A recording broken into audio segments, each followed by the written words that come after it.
भगवान ने दूसरे श्लोक में यह बताया कि मैं विज्ञान सहित ज्ञान को संपूर्णता से कहूंगा, जिससे कुछ भी जानना बाकी नहीं रहता। जब जानना बाकी रहता ही नहीं तो फिर सब मनुष्य उस तत्व को क्यों नहीं जान लेते। इसके उत्तर में आगे का श्लोक कहते हैं कि भगवान कहते हैं कि हजारों मनुष्यों में कोई एक सिद्धि कल्याण के लिए यत्न करता है, और उन यत्न करने वाले सिद्धों मतलब मुक्त और पुरुष, इनमें कोई एक ही मुझे यथार्थ रूप से जानता है। हजारों मनुष्यों में कोई एक ही मेरी प्राप्ति के लिए यत्न करता है। मतलब है कि जिनमें मनुष्यता है, मनुष्यपना है, अर्थात जिनमें पशुओं की तरह खाना पीना और ऐशो आराम करना नहीं है, वही वास्तव में मनुष्य है। उन मनुष्यों में भी जो नीति और धर्म पर चलने वाले हैं, ऐसे मनुष्य हजारों हैं। उन हजारों मनुष्यों में भी कोई एक ही सिद्धि के लिए यत्न करता है, अर्थात जिससे बढ़कर कोई लाभ नहीं, जिसमें दुख का लेश भी नहीं और आनंद की बिल्कुल भी किंचन मात्र भी कमी नहीं और कमी की संभावना ही नहीं, ऐसे खुद सिद्ध नित्य तत्व की प्राप्ति के लिए यत्न करता है। जो परलोक में स्वर्ग आदि की प्राप्ति नहीं चाहता और इस लोक में धन मान भोग कीर्ति आदि नहीं चाहता, अर्थात जो उत्पत्ति विनाशशील वस्तुओं में नहीं अटकता और भोगे हुए भोगों के और मान बढ़ाई आदर सत्कार आदि के संस्कार रहने पर, उन विषयों का संग होने पर, उन विषयों में रुचि होते रहने पर भी जो अपनी मान्यता उद्देश्य विचार सिद्धांत आदि से विचलित नहीं होता, ऐसा कोई एक पुरुष ही सिद्धि के लिए यत्न करता है। इससे सिद्ध होता है कि परमात्म प्राप्ति रूप सिद्धि के लिए यत्न करने वाले अर्थात दृढ़ता से उधर लगने वाले बहुत कम मनुष्य होते हैं। परमात्म प्राप्ति की तरफ ना लगने में कारण है भोग और संग्रह में लगना।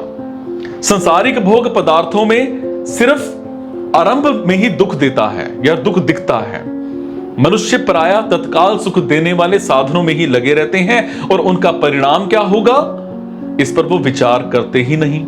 अगर वो भोग और ऐश्वर्य के परिणाम पर विचार करने लग जाएं कि भोग और संग्रह के अंत में कुछ नहीं मिलेगा, हरिते रह जाएंगे और उनकी प्राप्ति के लिए किए हुए पाप कर्मों के फल स्वरूप 84 लाख योनियों और नरकों के रूप में दुख ही दुख मिलेगा, तो वो परमात्मा के साधन में लग जाएंगे। दूसरा कारण यह है कि प्रायः लोग संसारिक भोगों में ही लगे रहते हैं। उनमें से कुछ लोग संसार के भोगों से ऊंचे उठते भी हैं, तो वो परलोक के स्वर्ग आदि भोग भूमियों की प्राप्ति में लग जाते हैं, परंतु अपना कल्याण हो जाए, परमात्मा की प्राप्ति हो जाए, ऐसा दृढ़ता से विचार करके परमात्मा की तरफ लगने वाले लोग बहुत कम होते हैं। इतिहास में भी दिखते हैं।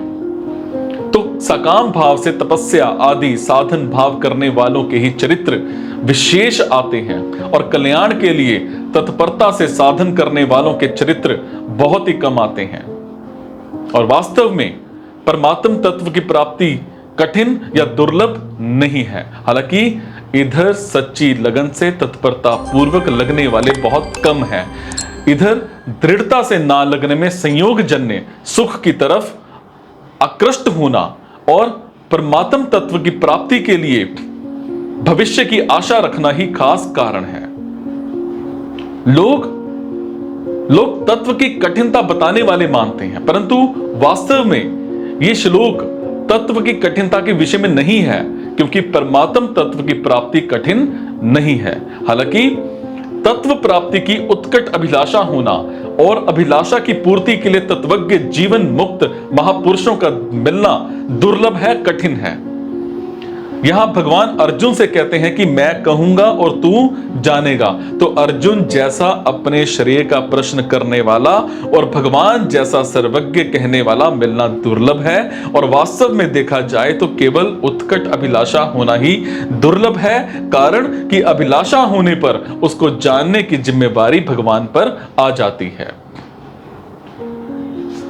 वो मेरे सगुण निराकार, साकार, निराकार, शिव, शक्ति, गणेश, सूर्य, विष्णु आदि रूपों में प्रकट होने वाले और समय समय पर तरह तरह के अवतार लेने वाले मुझको तत्व से जान लेता है, अर्थात उसके जानने में बिल्कुल भी संदेह नहीं रहता और उसके अनुभव में एक परमात्म तत्व के सिवाय संसार की किंचन मात्र भी सत्ता नहीं रहती।